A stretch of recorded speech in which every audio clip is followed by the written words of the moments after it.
So I'm going to talk a little bit about why I personally stopped using a flash on the horses that I ride. So I've got my nose band over here, which is approximately 2 fingers underneath the facial crest, which you can actually palpate on your horse, by the way. And then I've got my flash that's attached to the nose band. So you can see that there's this tiny little delicate bone called the nasal bone. It's not supported, and it's kind of directly underneath the nose band at times and the flash.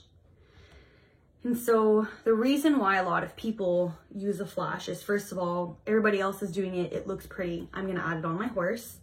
And second reason being, my horse keeps opening his mouth, he's evading contact, it's just not working out, chomping at the bit. I'm gonna close his mouth shut and we'll be able to keep on doing what we're doing.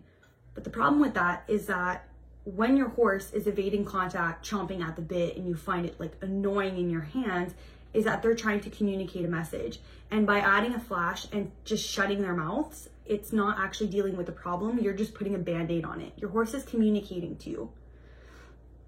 And another problem is that you'll see here as I'm splitting the two apart, this bone, as I said earlier, is not supported. So if you're tightening this flash over the nasal bone, you can cause a lot of issues and problems from that.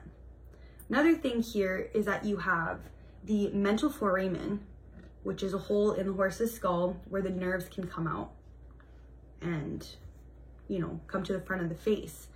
And so if you have a lot of pressure on this, you're directly on the nerves, which you can imagine is extremely uncomfortable for the horse. Now, I'm not saying any of this to condemn anybody or to make anybody feel bad.